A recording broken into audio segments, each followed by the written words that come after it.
వికసిత్ భారత్ లక్ష్యంగా బడ్జెట్ రూపొందించడం జరిగిందని BJP party Anaparthi MLA Nallamilli Ramakrishna Reddy, రాష్ట్ర media panelist Pothireddy Sri Krishnakanth, party జిల్లా అధ్యక్షుడు బిక్కిన విశ్వేశ్వరరావు పేర్కొన్నారు. వికసిత్ భారత్ 2047 లక్ష్యంగా యువత అత్యాధునిక సాంకేతికతలతో అంతర్జాతీయ స్థాయి నైపుణ్యాన్ని సాధించడం, దేశాన్ని స్వయం సమృద్ధి దిశగా బడ్జెట్ను రూపొందించడం జరిగిందని BJP party Anaparthi MLA Nallamilli Ramakrishna Reddy, రాష్ట్ర media panelist Pothireddy Krishnakanth, party జిల్లా అధ్యక్షుడు బిక్కిన విశ్వేశ్వరరావు పేర్కొన్నారు. గురువారం కాకినాడ క్షత్రియ పరిషత్తు కళ్యాణ మండపంలో కేంద్రం రూపొందించిన బడ్జెట్పై మీడియా సమావేశాన్ని నిర్వహించారు. ఈ సందర్భంగా వారు మాట్లాడారు. పరిశోధనలు, ఆవిష్కరణలు చేయడం, డిజిటల్ గ్రీన్ ఎకానమీ రంగాల్లో నాయకత్వం వహించేలా 2026 నుంచి 27 బడ్జెట్ను రూపొందించడం జరిగిందన్నారు. ఈ బడ్జెట్పై ప్రతిపక్ష పార్టీలకు చెందిన నాయకులు మాత్రం ఎప్పటిలాగానే ఎన్డీఏ ప్రభుత్వం పేద, మధ్యతరగతి వర్గాలను విస్మరించి కార్పొరేట్ శక్తులు, పెట్టుబడిదారులు కొమ్ము కాసే విధంగా రూపొందించారని విమర్శిస్తున్నారు. ఈ బడ్జెట్తో అంతర్జాతీయ స్థాయిలో భారత్ మరో అడుగు ముందుకు వేయనున్నదని, యువతకు ఉపాధి, ఉద్యోగ అవకాశాలు కల్పించడమే లక్ష్యంగా బడ్జెట్ ఉందని వారు తెలిపారు.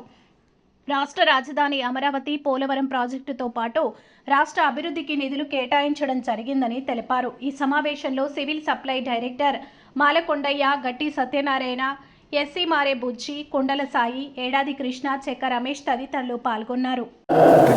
గ్లోబల్ వైడ్ ఎకో ఫ్రెండ్లీ పర్వత మార్గం కింద గుర్తించారు. దీనివల్ల అరకు పెద్ద ఎత్తున అభివృద్ధి చెందే దిశగా ముందుకెళ్తూ ఉంది, పర్యావరణాన్ని పరిరక్షించే విధంగా ఉంది. ఇక రెండో విధం పులికాట్ లేక్.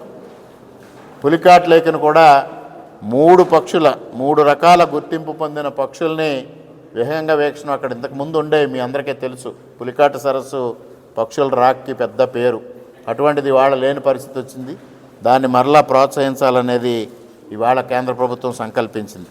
ఇక ఇంటర్నల్ వాటర్ వేస్ ట్రాన్స్పోర్ట్ దాదాపు మనకి 974 కిలోమీటర్లు కోస్టల్ కారిడార్ ఉంది. అందువల్ల ఇంటర్నల్ వాటర్ వేస్ ఏదైతే ఇంప్రూవ్ చేస్తూ ఉందో దానివల్ల కూడా మనకు ఉపయోగం జరిగే ఉంది. ఇక బడ్జెట్లో ప్రొవిజన్ పోలవరానికి 3200 కోట్లు, అమరావతికి 1500 కోట్ల రూపాయలు కూడా ప్రొవిజన్ పెట్టడం జరిగింది. అదేవిధంగా is of doing business, is of living, ఈ 2 కార్యక్రమాలని కూడా ప్రస్తావించారు. చంద్రబాబు నాయుడు గారు పదే చెప్తూ ఉంటారు ఈజ్ ఆఫ్ డూయింగ్ బిజినెస్ అని.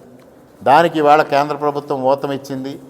దీనివల్ల ఆంధ్రప్రదేశ్కి అన్ని విధాలుగా చంద్రబాబు నాయుడు గారి మైండ్ సెట్తో ట్యూన్ అవుతూ ఇవాళ కేంద్ర బడ్జెట్ రావడం వలన కూడా ఇవాళ మనకి ఆంధ్రప్రదేశ్కి ఉపయోగం జరిగే పరిస్థితి వచ్చింది.